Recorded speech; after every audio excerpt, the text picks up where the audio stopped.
Alors, bonsoir tout le monde. Merci d'être là pour ce nouveau café littéraire de l'impondérable. Ce soir, j'ai l'honneur et le grand plaisir de recevoir mon amie Alexandra Crété. Elle nous parlera de beaucoup de belles choses, de poésie, de voyage, d'Amérique et de tout ce qu'elle voudra. Alexandra, bienvenue à l'impondérable. Merci Youssef, bonsoir à tous. Je suis ravie d'être parmi vous ce soir pour parler de cet ouvrage, de mon livre, par le regard de ces autres mal-nés, mais aussi d'autres livres qui sont plutôt des livres collectifs. Alors Alexandra, tu es née à Aubervilliers, c'est pas très loin d'ici bien sûr. Et donc c'est dans cette ville, on va dire, ouvrière, que tu as commencé à aimer les mots, n'est-ce pas? Oui, c'est là où j'ai grandi. Je suis partie d'Aubervilliers, j'étais déjà plus du tout une enfant puisque j'avais déjà 22 ans. Et effectivement, ça m'a toujours marqué. C'est là où j'ai appris à lire, c'est là où j'ai fréquenté les bibliothèques parce qu'elles y sont nombreuses. Pour une ville ouvrière, c'est quelque chose de très important. Et c'est aussi là où j'étais au lycée, j'ai commencé à écrire, j'ai commencé à fréquenter un peu la littérature. Alors, tout cela se ressent dans tes écrits, ils sont souvent prenants, ils sont pleins d'émotions et de profondeur, on voit quand même beaucoup d'expériences de la vie. Et puis donc, depuis quelques années, tu vis sur un autre continent, n'est-ce pas? Oui, ça fait 19 ans que je vis en Guyane, donc en Guyane française, c'est-à-dire entre le Brésil et le Suriname. Un endroit, un lieu très différent, très beau et très compliqué aussi, c'est un lieu complexe. Mais cela te donne l'occasion aussi, en tout cas on le ressent à travers tes écrits, tu as bourlingué quand même dans ce sous-continent, si je puis dire ainsi, n'est-ce pas? Oui, c'est vrai que le recueil est un cheminement. Et c'est un cheminement dans l'espace caribéen, mais aussi dans l'espace sud-américain, parce que j'ai beaucoup voyagé au Brésil. C'est un pays que j'aime énormément et que je connais maintenant, que je commence à connaître, même si ça a la taille d'un continent. Et c'est vrai que dans le recueil, c'est très habité par les espaces amazoniens et par les espaces brésiliens, mais aussi un petit peu par le caractère insulaire de la Caraïbe. Donc ce sous-continent t'inspire, comme donc tous tes cheminements auparavant. Mais si je te disais quelles sont les thématiques principales de tes poésies, alors qu'est-ce que tu me dirais? Alors dans ce livre, c'est un livre qui est à la fois sur... c'est pas facile à répondre à cette question-là. Il y a des thématiques qui sont thématiques un peu visibles, c'est-à-dire le colonialisme, le passé pénitentiaire, la folie, la pauvreté.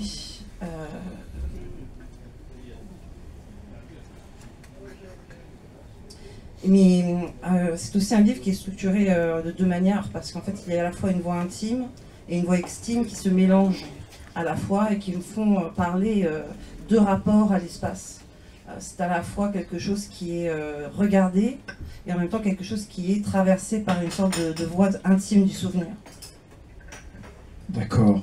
Attends, alors Alexandra, tu es aussi professeure de lettres modernes.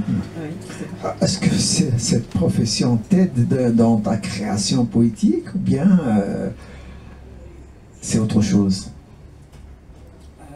Alors, c'est le fait d'être professeur de lettres modernes, ça fait que dans mon travail, c'est de fréquenter les grands auteurs. Donc, c'est vrai que parfois, c'est plutôt un handicap que quelque chose qui est un avantage, parce qu'on est tout le temps en train de lire les grands textes de la littérature non seulement française, mais aussi internationale ou mondiale. Et donc, on est tout le temps en train d'analyser et de réfléchir sur ce que les autres ont écrit. Donc, je ne sais pas, je pense que longtemps, ça a été quelque chose qui m'a un peu gênée. Mais en même temps, je pense que ça m'a nourri aussi. forcément, pas seulement en tant que lectrice, mais le rapport intellectuel à la littérature qu'on construit forcément quand on est un professeur, c'est quelque chose qui, avec le temps, m'a nourri. Très bien. Alors, il y a aussi cette préface de Raphaël Confiant. Un mot sur cette préface, alors? Alors, le recueil a une préface de Raphaël Confiant parce que le recueil a obtenu la mention spéciale du prix Balisaï, qui est un prix international de poésie en Martinique. Et le jury est composé de Lionel Trouillot et de Raphaël Confiant, avec d'autres personnes, hein, bien sûr. Mais là, je donne les deux grands noms du jury, qui sont les membres stables du jury du prix.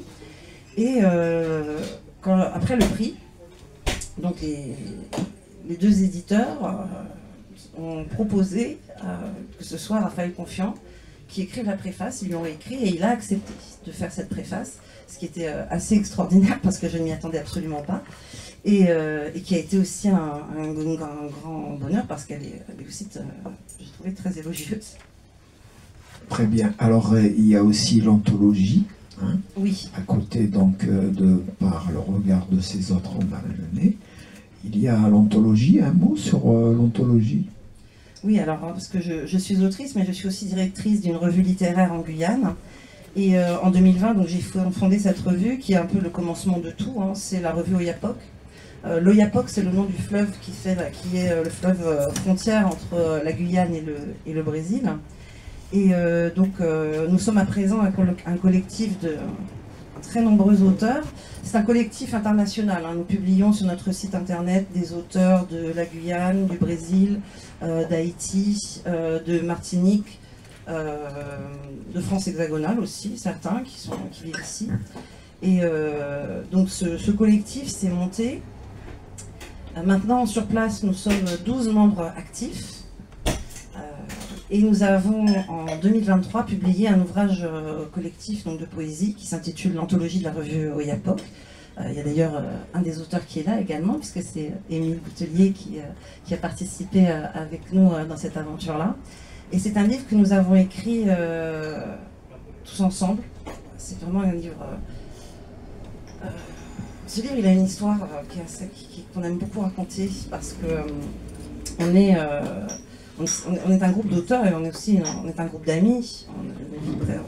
On a une vie collective très importante, très dense. Et un jour, donc l'éditeur avec lequel on était déjà en lien m'appelle et me dit j'ai un projet pour un livre de la revue. C'était en décembre. Donc il me dit on va publier un livre. Faites un livre de poésie tous ensemble.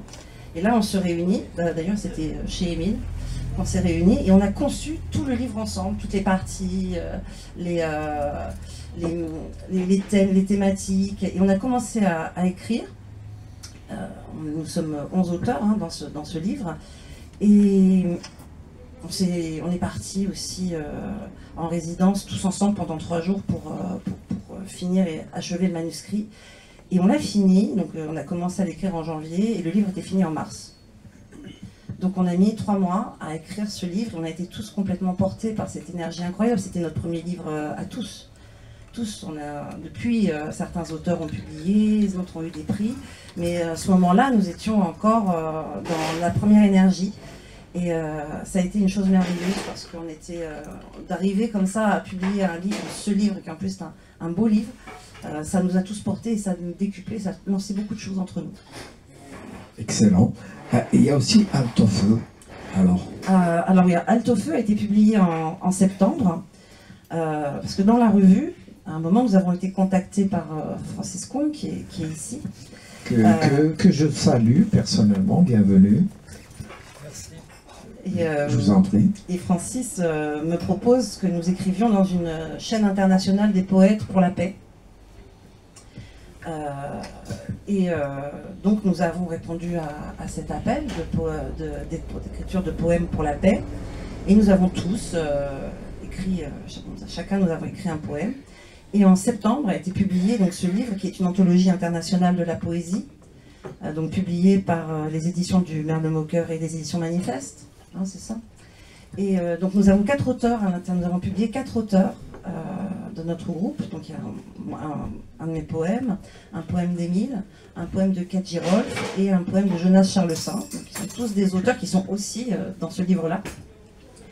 Et donc on a eu le grand plaisir de participer à cet ouvrage qui est un bel ouvrage de poésie internationale. Excellent. Est-ce qu'on pourrait donner le micro à notre ami pour une poésie? Avec plaisir. Oui. Ouais, bien sûr. Merci, bonsoir à tous. Je commence par. Halte au feu. Ah non, l'anthologie. L'anthologie, vas-y. Ok.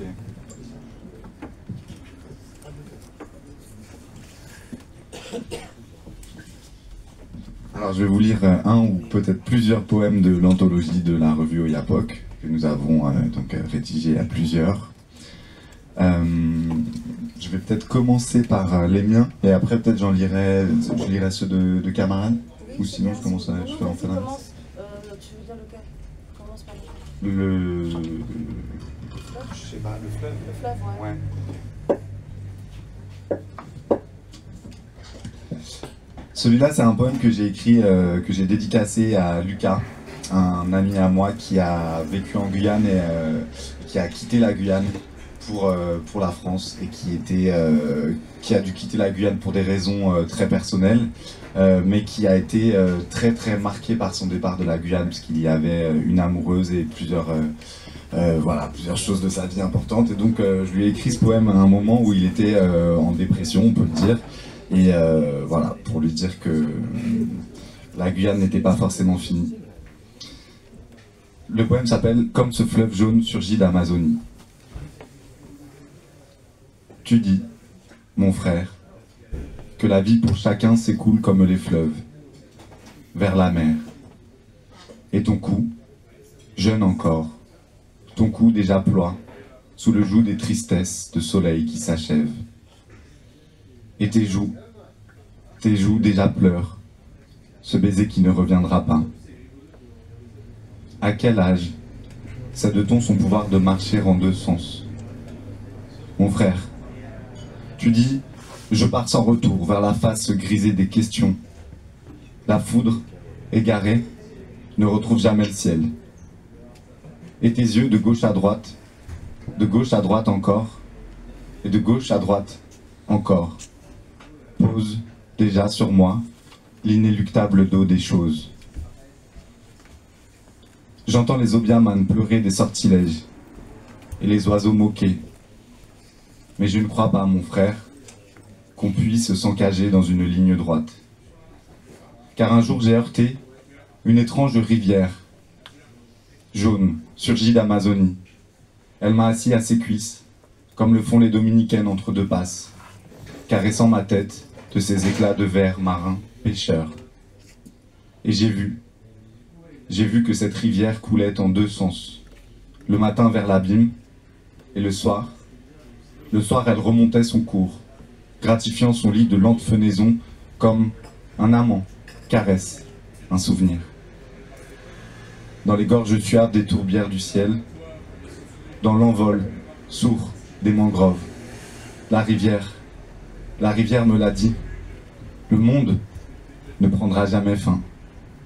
Et ta vie, une goutte de rose dans l'œil des certitudes, tantôt vers la mer, tantôt vers l'amour. Ta vie, elle coule en deux sens, comme ce fleuve jaune surgi d'Amazonie. Et si tu veux bien, mon frère, revenir t'y baigner avec moi, ne serait-ce qu'une seule fois, nous en sortirons de cette rivière, plus jeune encore qu'au seuil de ce poème. Merci. Bravo.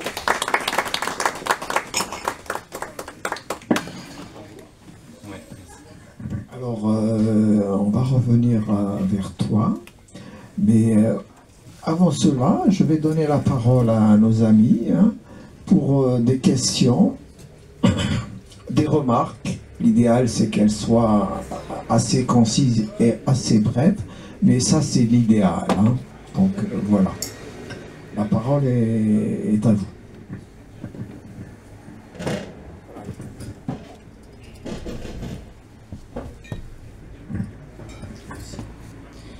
Alexandra Crété, bienvenue au Café littéraire, maintenant quasi légendaire de notre ami Hugues Zirem, le Café littéraire de l'impondérable.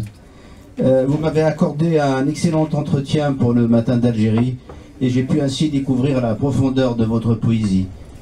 Et alors, d'Aubervilliers à la Guyane, c'est une sacrée distance. Alors, qui sont ces autres mal-nés?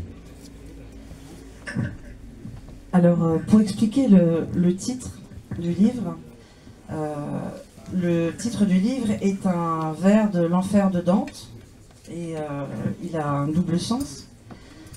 Déjà, le titre, son sens premier, c'est sur le regard le fait de vivre dans un espace post-colonial dans lequel on est de l'autre côté d'un certain monde, puisque ce sont des mondes qui sont à la lisière de l'Occident.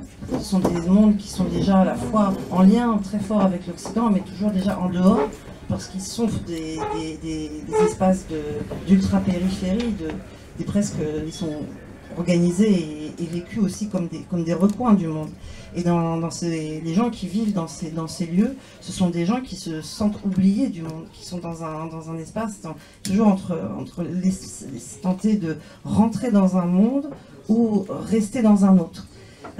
Et donc le titre était choisi par rapport à cette nécessité aussi d'exprimer ce regard des autres, et puis aussi parce que je me sens exister par le regard des autres en Guyane. C'est le regard des gens qui me fait être parmi les gens qui vivent en Guyane. C'est pas moi qui décide que j'ai ma vie a un sens ou quoi que ce soit en Guyane, c'est aussi par le regard de ces autres que cette vie elle fait sens.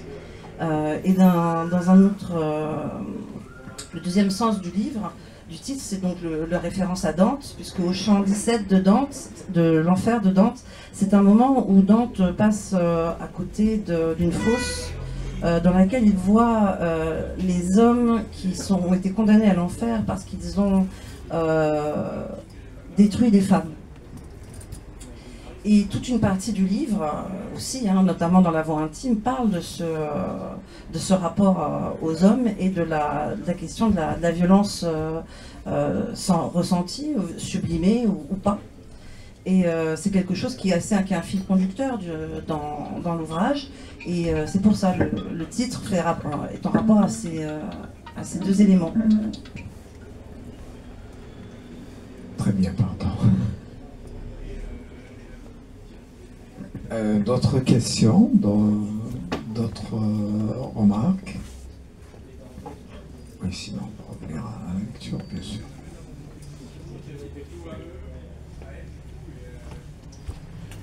Sinon, on va donner la parole à M. Combe. Il a certainement quelque chose à nous dire.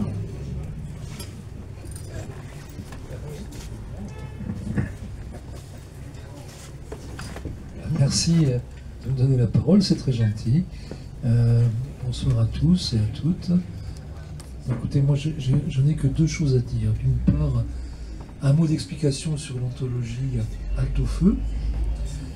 Quand s'est déclenchée la guerre entre la Russie et l'Ukraine, j'ai proposé qu'on lance une chaîne mondiale de poèmes contre la guerre pour que la petite voix des poètes fasse entendre un petit peu plus fort. Parce que j'étais absolument scandalisé du silence général qui existe, alors que nous voyons bien que nous sommes peut-être l'antichambre d'une troisième guerre mondiale. Et évidemment, avec les massacres épouvantables à Gaza, la nécessité d'une telle initiative était encore plus évidente. Donc, on a lancé cet appel et plus de 300 poètes du monde entier y ont répondu, dont les poètes de Guyane. Et je remercie les deux ambassadeurs de la poésie guyanaise ici présents d'avoir contribué à cela. La deuxième chose que je voudrais dire, c'est que j'ai été pendant plus de 40 ans éditeur, puisque j'ai fondé les éditions Le Temps des Cerises. Maintenant, je suis un éditeur à la retraite, en quelque sorte. Un poète encore un petit peu en activité, autant que je peux. Mais parmi les fiertés que je garderai de mon activité d'éditeur, c'est d'avoir permis que se publient des poèmes des colonies françaises, pour parler clair, hein, et notamment de la Guyane. On avait fait une première anthologie avec un poète qui s'appelle Jacques Rancourt, et puis je continue maintenant, même si c'est plus aux éditions Tempestrise, à manifester ce qui est pour moi un internationalisme élémentaire, disons. Hein. Voilà. Un autre poème à déclamer? Avec grand plaisir. Bah, du coup, je pense que je vais prendre un poème, le poème que j'ai écrit pour Halte au Feu, le livre dont vient de parler Francis. C'est l'occasion de te remercier, Francis, encore une fois, pour cette magnifique initiative. Ce poème, je l'ai écrit parce que, donc c'est pour répondre à l'appel de Francis, et j'ai pris un peu un contre-pied, parce que évidemment la question principale dans ce recueil, c'était la question de la guerre, et donc on parlait de manière implicite de la guerre en Ukraine, mais quelque chose qui m'a frappé dans toute cette période-là, donc février 2022, c'est le fait qu'on parlait de la guerre comme si elle revenait, alors qu'en fait elle n'avait jamais cessé en Palestine notamment, et dans d'autres endroits du monde évidemment. C'était donc avant le génocide, le début du génocide, donc avant le 7 octobre et avant ce qui a suivi. Donc aujourd'hui ça résonne un peu, le poème résonne un peu différemment, mais je pense qu'il a toujours son actualité. Voilà. J'espère que la poésie est toujours actuelle, c'est éternel, bien sûr.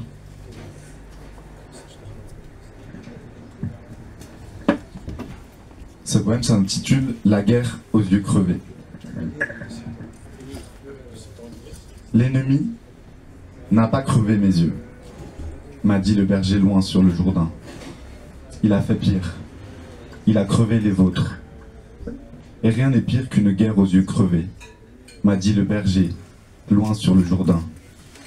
Car alors, il nous faut dans les nuits de mitraille applaudir les feux d'artifice, dans le phosphore strident des hélices, s'éblouir d'une pluie de filantes. Et quand elle tombe sur vos enfants, les bombes, pensez, les dieux sont maladroits dans leur bataille d'étoiles. Car si nul ne la voit couler, une larme peut n'être qu'une goutte. Mais quand je lui ai dit, la guerre est de retour sur le Dniepr, dans les eaux de l'Helmande, il n'a pas supporté, le berger, loin sur le Jourdain. Car il a vu, dans mes orbites nues, que sa guerre y avait disparu, flétrie, remplacée par une autre, fraîche, comme un bouton d'obus. L'ennemi n'a pas crevé mes yeux, m'a dit le berger loin sur le Jourdain. Il a fait pire, bien pire, il a crevé les vôtres. Et rien n'est pire qu'une guerre sans témoin, m'a dit le berger loin sur le Jourdain, avant de retourner à ses moutons aux bêlements d'épines, que plus aucun œil ne pleurait. Merci. Merci beaucoup. Merci beaucoup. D'autres interventions? Sinon, nos amis d'Appui Livre peuvent nous dire quelque chose aussi. Hein. Aujourd'hui, nous avons la chance de les avoir les deux. Amar.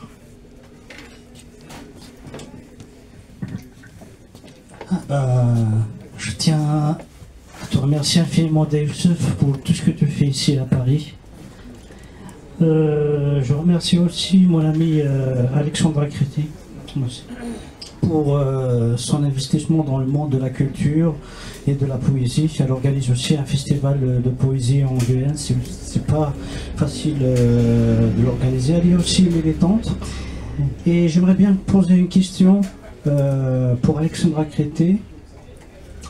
Parlons de la poésie, on a parlé des luttes, on a parlé. Est-ce qu'aujourd'hui on ne peut pas dissocier la poésie des luttes? Quand on dit un poète, on dit un militant. Parce qu'on ne peut pas tout le temps chanter les roses ou déclamer sur les roses, sur l'amour, mais tout est, en fait, dans la poésie, c'est une expression de révolte interne. Aujourd'hui, moi, je viens d'une région où la poésie était un moyen d'expression contre un marasme, en fait, contre un régime qui nous a vigoureusement soumis depuis l'indépendance à nos jours. Et la poésie nous a servi pendant la période coloniale, nous a servi après l'indépendance contre un régime totalitaire.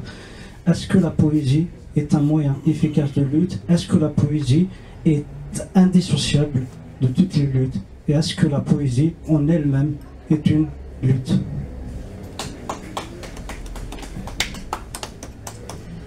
Donc je répondrai en disant que la poésie c'est une voix personnelle. Donc la poésie qu'on va produire va dépendre de notre rapport au monde. Si on est un être de lutte, un être de langage, en même temps, on va forcément, la poésie qu'on va produire, ça va être une poésie d'engagement sur le monde. Je pense que ce n'est pas forcément évident pour tout le monde, mais je pense que quand même, si elle ne le fait pas directement, c'est-à-dire si elle n'est pas revendiquée par le poète comme une poésie de lutte, la poésie c'est une façon de restituer la complexité du monde. Et dans un monde d'aplanissement, d'homogénéisation culturelle, de capitalisme culturel sauvage, faire de la poésie, c'est un acte de restitution du sens du monde et de sens de la sensibilité, du sens de la vie. Et même quelqu'un qui ne va pas revendiquer individuellement son positionnement politique à travers sa poésie, fait exister un rapport au monde qui a, d'une certaine manière, sa participation à la création d'un autre monde. Un autre monde qui n'est pas la validation de toutes les communications culturelles qu'on nous produit ou qu'on nous fait consommer. Et ça aussi, c'est une autre façon de s'investir dans le monde. Moi, personnellement, ma poésie, elle est engagée parce que j'ai passé ma vie enfin, une bonne partie de ma vie à lutter. Je suis syndicaliste aussi dans le monde de l'éducation. J'ai été responsable d'organisation syndicale pendant 15 ans. J'ai été militante antifasciste lorsque j'étais à Paris. C'est une très grande partie de ma vie. Donc pour moi, je pense que c'est indissociable. Ça n'est pas... ça n'apparaît pas de façon frontale encore dans ma poésie, de plus en plus, mais pas forcément au début. Mais en tout cas, c'est indissociable. Je pense que j'ai répondu. Oui, bien sûr. Et le président, il n'a pas quelque chose à dire? Non, moi je... Non. Merci. Pour ma part, moi je tiens juste à vous remercier pour votre accueil. C'est vrai que ça fait pas longtemps que je découvre cet endroit, votre lieu où vous organisez différentes aussi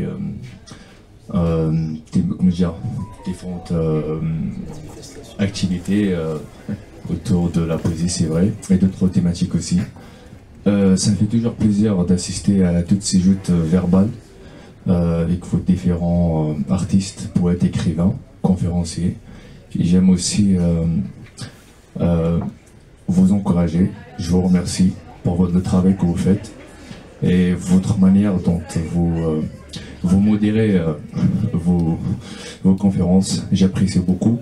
Et j'aime aussi les interventions enrichissantes de notre ami Brahim Sassi, qui me rappelle toujours de notre grand chanteur Slimane Azam, pardon. Voilà, merci beaucoup Youssef. Une autre question pour Alexandra Crété, parce qu'en ce moment on travaille sur les haïkus en kabyle. On travaille sur un projet d'haïkus en kabyle. Moi j'écris les haïkus en kabyle. Elle travaille, en fait je traduis, mais elle essaye en fait Oui, je travaille la formulation. La formulation, voilà. Voilà. Et à chaque fois elle me dit, mais tu écris mieux en kabyle qu'en arabe. Mais j'aimerais bien qu'elle me parle de son ressenti par rapport à la langue kabyle, à la poésie kabyle. Alors, déjà, je ne lis pas le kabyle. Je n'entends que Amar lire le kabyle. Et j'ai accès à sa traduction, à sa propre traduction de ses textes, parce que c'est là-dessus qu'effectivement on discute. Je ne veux pas qu'il y ait de confusion, je ne suis ni arabophone ni kabylophone. Je travaille sur une restitution de son travail à lui et sur la façon dont il il exprime sa poésie à travers deux langues différentes, ce qui est très très très différent de ma posture à moi, puisque moi je n'écris que dans une seule langue.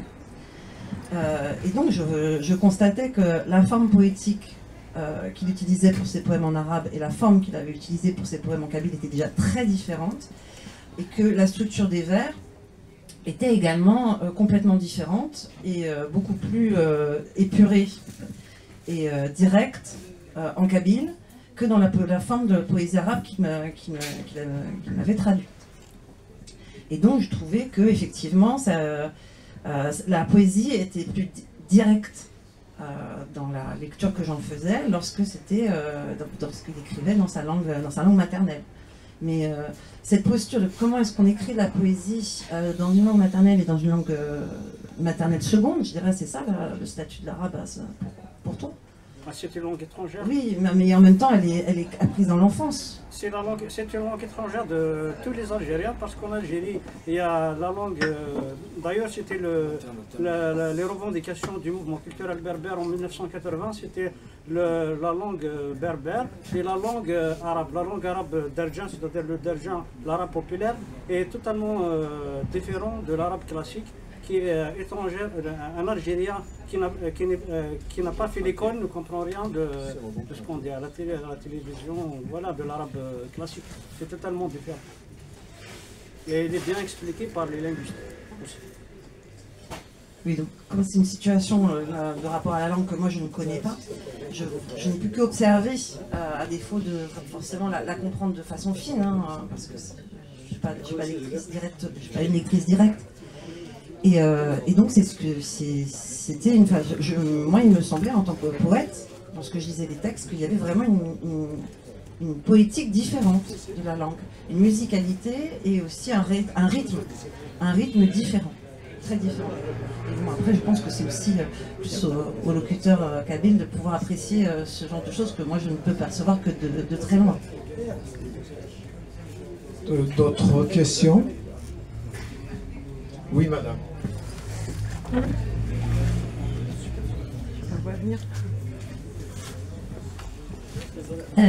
Tu n'écris qu'en français actuellement, mais as-tu l'intention de travailler pour faire traduire tes textes en créole, en brésilien, en kabyle? Parce qu'il n'y a pas de raison que ça marche que dans un sens. Alors sur la traduction, j'avais réfléchi à faire une traduction en espagnol, parce que c'est vrai que lorsqu'on vit en Amérique du Sud, c'est très important de passer soit dans la traduction hispanophone, soit dans la traduction lusophone, parce que mes textes sont très amazoniens. Donc ils ont une lecture, certes pour les francophones, mais aussi peuvent avoir un public qui est complètement différent et ouvert plus sur le continent américain. Mais ça, c'est un projet qui n'a strictement pas eu d'aboutissement depuis que j'y ai pensé. Donc c'est un projet. Et puis, j'ai certains poèmes qui vont être traduits en arabe. Je pense dans cette année, il va y avoir une dizaine de poèmes qui vont être traduits en arabe.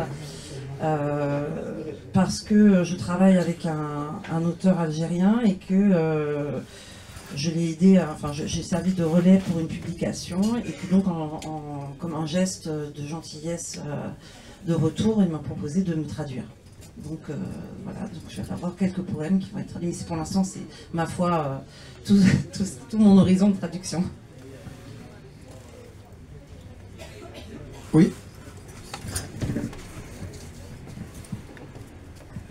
Est-ce que ça serait possible qu'on entende quelques poèmes d'Alexandra Crété? Oui, c'est tout à fait possible. J'allais demander. C'est ce que j'allais demander.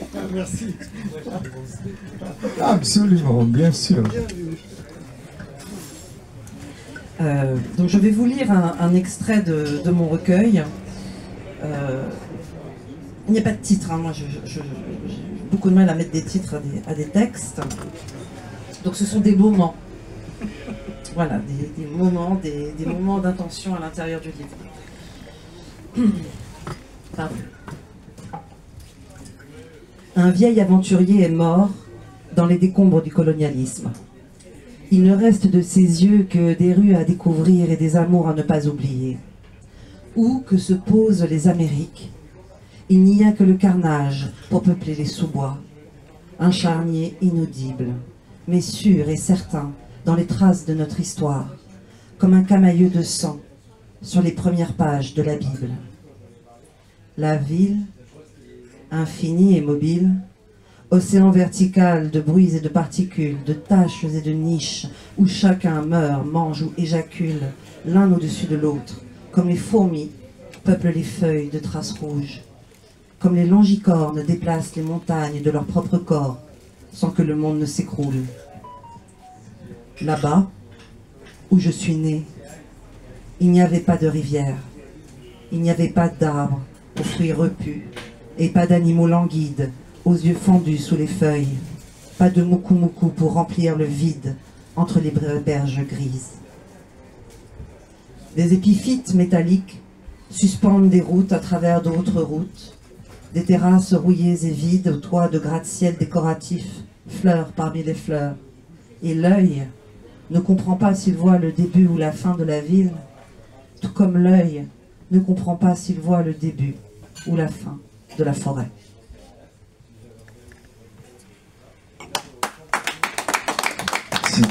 Oui, il faut l'applaudir, absolument. D'autres questions, d'autres remarques?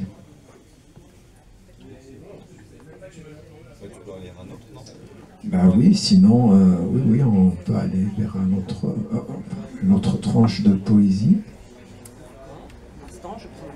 Oui, tu prends ton temps, il y a une presse.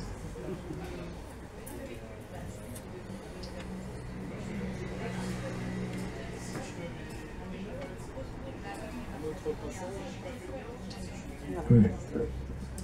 Alors, je vais lire un poème que j'ai écrit sur la ville de Rio, au Brésil. Là, c'est mieux, là, on m'entend bien.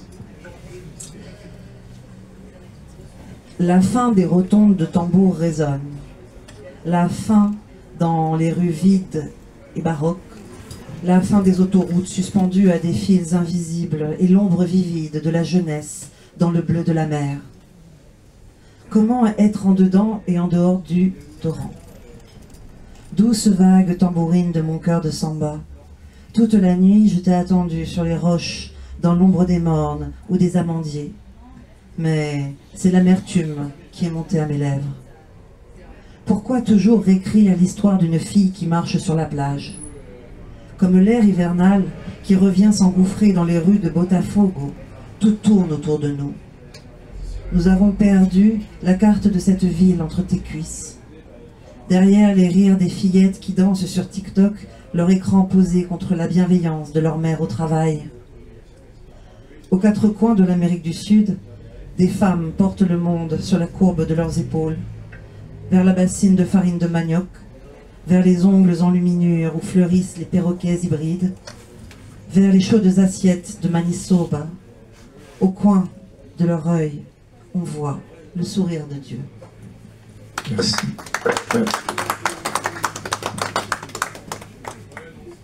On a toujours dit qu'en Amérique latine, les gens lisent plus de poésie qu'ailleurs et apprécient la poésie plus qu'ailleurs. Est-ce que c'est vrai? Alors c'est vrai que dans beaucoup de pays d'Amérique du Sud, il y a une culture poétique qui est très vivace. J'ai eu l'occasion de m'en rendre compte lorsque je suis allée au Festival international de Medellín, où j'ai constaté à quel point c'était vraiment quelque chose d'extraordinaire, parce que c'est un festival dans lequel les poètes sont un peu accueillis par le public comme on accueille des rockstars dans d'autres pays. Hein.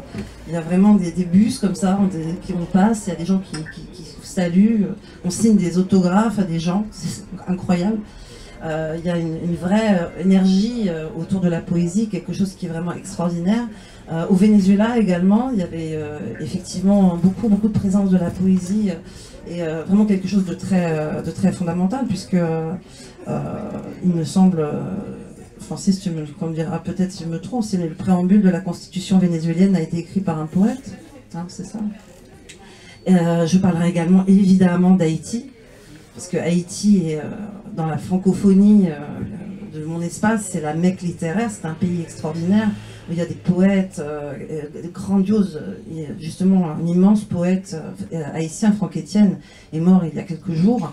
C'est un monument de la littérature francophone mondiale qui est décédé. Et le peuple haïtien, c'est un peuple qui parle tout le temps de poésie. Hein. Je ne dis pas qu'il n'y a pas tous les Haïtiens ne se prétendent pas poètes, mais en tout cas, effectivement, il y a une culture de la poésie qui est extrêmement forte et qui nourrit aussi notre espace. Parce que nous, on est assez isolés hein, sur le continent. Mais aussi, c'est justement le but de cette revue littéraire qui est internationale, c'est de se mettre en relation avec les autres espaces pour rentrer et créer et rentrer dans cette dynamique très puissante de la poésie. Très bien. D'autres questions? Oui, Azdi.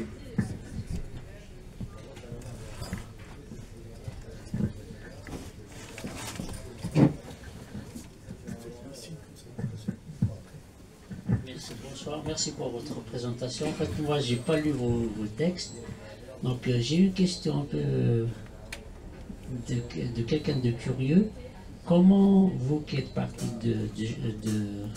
de France, vous partez en Guyane, j'aimerais bien savoir quel est votre rapport la littérature, ce qu'on appelle littérature francophone.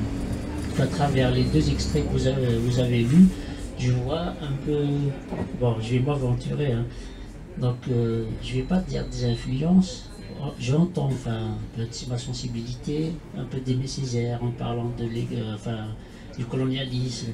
Je dirais même quand vous avez parlé de la relation d'Édouard Glissant, d'ailleurs Raphaël Confiant peut dire c'est un peu un disciple, donc j'aimerais bien savoir quel est votre rapport à cet héritage en fait. Ça c'est le premier point. Et le deuxième point, quel sens donnez-vous à l'acte d'écrire de la poésie dans ce triste monde? Voilà, je vous remercie. Alors effectivement, hein, c'est vrai, hein, pour la première question, je suis effectivement dans ce livre-là, en tout cas, c'est un livre que j'ai écrit avec aussi dans ma tête toute cette poésie caribéenne, francophone que j'adore, hein, bien sûr, c'est vrai, Césaire, Glissant, mais aussi des poètes haïtiens, Franck Etienne que j'aime beaucoup, Georges Castera, qui sont vraiment c'est des auteurs qui font partie de notre espace et qui habitent la vision qu'on a, la vision poétique. Je pense que c'est vrai que il m'a fallu du temps hein, parce que ça fait quand même 19 ans que je vis en Guyane. Je ne suis pas arrivée en Guyane avec exactement cette fréquentation, même si c'était des auteurs que j'avais déjà un peu découvert, mais vraiment de loin. Et c'est quand aussi on rentre à l'intérieur de ce monde linguistique qu'on réussit un peu plus à tisser des liens intimes entre nous et ces auteurs, ces grands poètes, ces poètes-là. Donc oui, ce sont des gens qui m'ont immensément inspiré, ou du moins qui m'ont touché, avec lesquels j'étais en contact et que c'est très important pour moi. Et je suis contente que ça s'entende. Ça veut dire que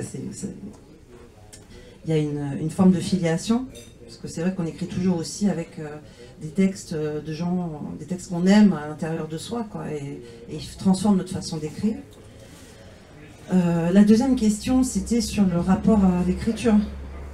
Sur la poésie, dans un monde selon Azdine Lateb, qui lui-même, belle plume, poète et écrivain, est triste. C'est Azdine qui le dit, hein, c'est pas moi.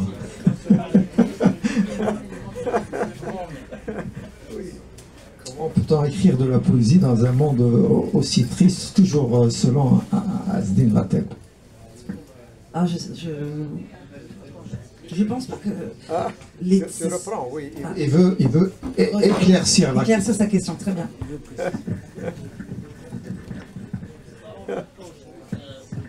Quand je dis triste, bon, pour moi le monde est triste, mais pour après... En fait, quand pour moi, modestement, pour moi, la poésie relève du sens. Or, nous vivons dans une époque, pour moi, totalement soumise au non-sens, pour ne pas dire l'insignifiance. Donc vous, en tant que praticienne de la poésie, du langage, quel sens vous donnez à ça? Ah bah, je pense que, et je suis d'accord sur le fait que il y a la déperdition du sens et du rapport à la signification est importante et qu'elle a une façon de lisser, d'affadir toute pensée ou toute sensibilité. Et justement, je pense que l'écriture de la poésie, c'est tout le contraire. Tout à l'heure, je disais que pour moi, l'écriture poétique, c'est une façon de restituer la complexité du monde. Bah, c'est exactement pour moi, c'est exactement ça. C'est le fait de ne pas écrire de la poésie. Pour la poésie, c'est la transcription à la fois esthétique et émotionnelle aussi d'une pensée. Et une pensée qui peut être complexe, mais qui ne va pas choisir la voie de la rationalité pour s'exprimer. Et ça va justement aussi, à travers cette forme-là, ça va restituer ce qu'on pourrait appeler comme une espèce de vol gigantesque, de vol de la signification, de l'importance du monde et de sa complexité. Moi, je pense que c'est surtout ça que j'essaye de faire dans ce que j'écris. C'est de revenir à quelque chose que je pense et peut-être que c'est parfois un peu énigmatique. Hein. J'ai déjà eu effectivement une interprétation de mon livre, on m'a dit oui c'est un peu énigmatique, mais je pense que c'est bien que les choses ne soient pas évidentes, qu'elles ne soient pas forcément données et qu'elles soient aussi... Non, c'est pas une question de travail du lecteur, c'est une question de dialogue et de compréhension du lecteur. On ne peut pas avoir la sensibilité qui touche toutes les sensibilités. Mais en tout cas, pour moi, c'est quelque chose d'important de restituer cette complexité-là, ou du moins d'essayer de le faire à travers le langage. Et puis, une autre question, je suis toujours dans l'intuition. En fait, j'ai pas lu votre œuvre, j'espère le faire bientôt. En fait, j'ai remarqué à travers les extraits, la présence du rythme. C'est-à-dire le rythme, c'est pas la construction du poème, mais on va dire du forme de percussion. Donc j'aimerais bien savoir, est-ce que c'est pas une forme d'influence de cette culture, c'est ça, je voulais vous poser sur ça. J'ai l'impression qu'il y a beaucoup de percussions, donc j'aimerais bien... Oui, alors selon les passages du livre, je pourrais choisir. Là, j'ai choisi certains passages. Il y a des passages qui sont plus lancinants, qui sont avec des rythmes plus ternaires, donc ça va être un peu différent. Mais oui, il y a une musicalité qui est aussi avec un rythme qui est marqué par toutes les musiques qu'on écoute de notre espace, que ce soit il y a les musiques traditionnelles, le gragé, le caseco, mais pas seulement, il y a aussi toutes les musiques plus modernes, comme le compas haïtien ou la biguine, la mazurka, qui sont des rythmes carnavalesques aussi qu'on écoute énormément en Guyane, bon, surtout en cette période, puisque là en Guyane on est en plein carnaval, ce qui n'est pas le cas ici. Et donc, oui, effectivement, la musicalité, elle se fait aussi en référence à un certain univers musical. Mais ça dépend, l'intensité et la structure du rythme varient selon d'autres passages de l'ouvrage. D'autres questions? Sinon, un poème? Notre ami? Allez-y. Avec grand plaisir. Avant de lire un poème, d'ailleurs... Tu fais des poèmes de Rolf, par exemple? Ah non, je pense que je sais ce que... Tu vas lire? Ah là, très bien. Ouais, donc je vais vous lire des poèmes de l'anthologie, mais avant je voulais juste rebondir sur la question de la poésie dans un monde où le sens s'effondre. J'aime bien, pour répondre à cette question, citer Mahmoud Darwish, qui est le grand poète palestinien que tout le monde ici connaît, et qui dit, je me souviens peut-être pas exactement au mot près, si les connaisseurs, j'espère que vous ne serez pas choqués, mais il dit quelque chose que je trouve très beau dans son livre État de siège, qui est donc un long poème sur la colonisation. Et il dit ici, sur les collines aux pentes délabrées, face au crépuscule et au canon du temps, nous faisons ce que font les prisonniers, nous faisons ce que font les chômeurs, nous cultivons l'espoir. Évidemment, il parle des Palestiniens. Enfin, la première lecture, c'est de parler des Palestiniens qui sont colonisés, qui vivent dans cette cage comme un prisonnier, qui vivent dans cet enfermement comme un chômeur, évidemment. Mais pour moi, il parle de la poésie. Et en fait, il parle du poète qui cultive l'espoir. Et en fait, c'est justement parce que le monde est désespérant, et plus le monde sera désespérant, plus je pense qu'on aura besoin de poètes pour cultiver l'espoir et essayer par tout moyen, par le langage, par le lien, de cultiver l'espoir. Voilà, et je pense que du coup on a vraiment besoin de la poésie aujourd'hui. Voilà, ça c'était la première chose.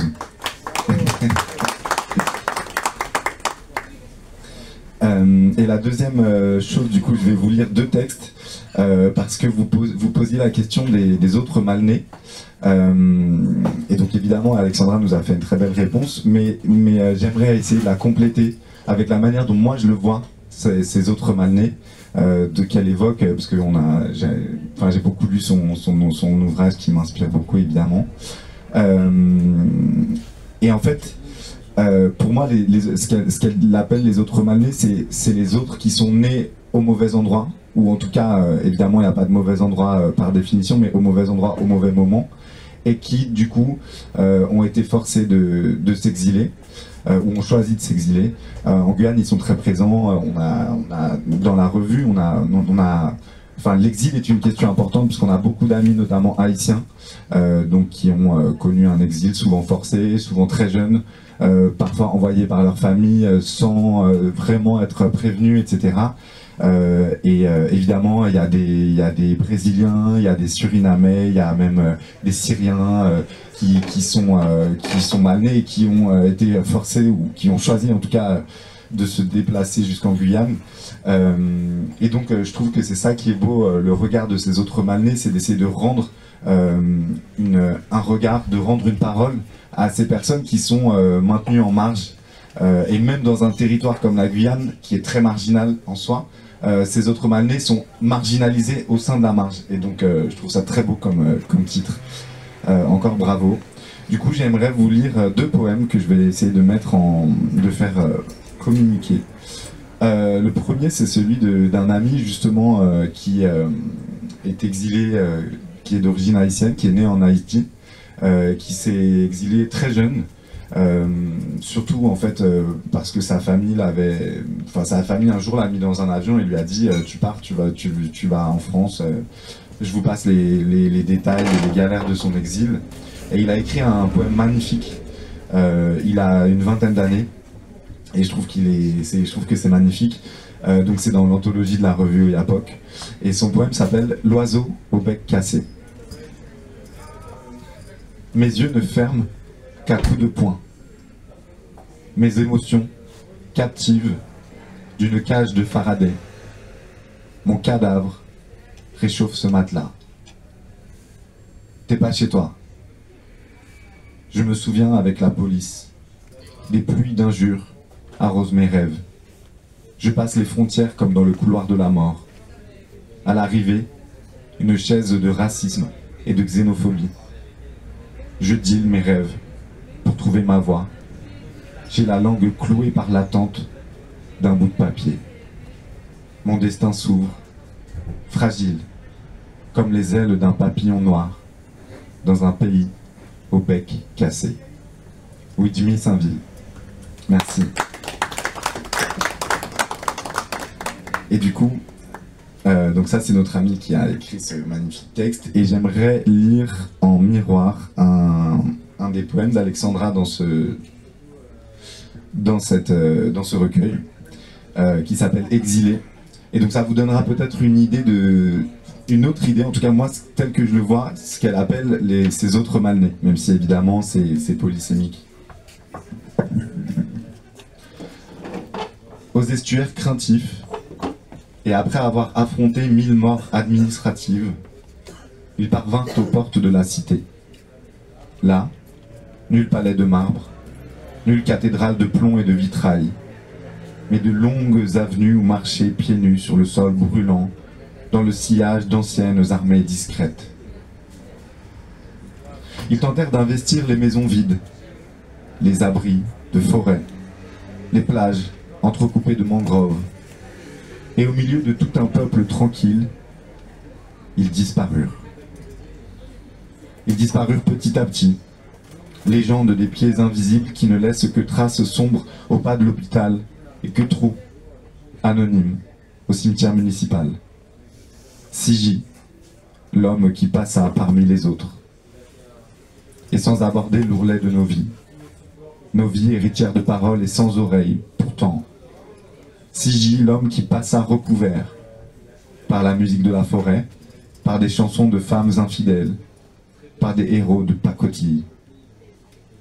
Ce fut une disparition magique, inéluctable, triste, à peine entreaperçue. Une fillette mange une orange drue et traverse la rue. Elle se faufile dans sa volonté de disparaître à mes yeux. Et dans un demi-soleil de sa joue, c'est ce qu'elle fait. Petite déesse de la disparition. Alexandra Crété, merci. Merci, merci.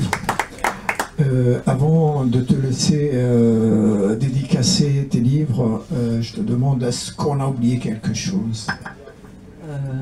Non, je ne pense pas. Est-ce que tu J'ai parlé de la voudrais dire quelque revue. chose? J'ai Voilà. parlé du livre, donc non, je ne pense pas. On organise un festival en Guyane, mais... Ah ben voilà, tu peux me dire un mot. Ah, prochaine publication, oui. Ah bah oui, les prochaines publications. Oui. Mon deuxième ouvrage paraît le 22 mai 2025. Il s'intitule Panoptica Americana. C'est un livre sur les Amériques et sur la question de la déportation esclavagiste à travers le continent, à la fois Amérique du Nord et Amérique du Sud. Et puis, certainement aussi, bien sûr, des participations de la revue Yapoc à travers certains projets de l'association Appui Livre, hein, puisque en cours il y a des choses, mais bon, encore en suspens et qui vont certainement arriver, du moins on l'espère tous. Et puis voilà, pour l'instant je pense que ça fait déjà... Eh bien c'est génial, merci d'être venu au Café littéraire de l'Impondérable et place à la dédicace. Merci à tout le monde. Voilà. Merci à vous tous, merci beaucoup.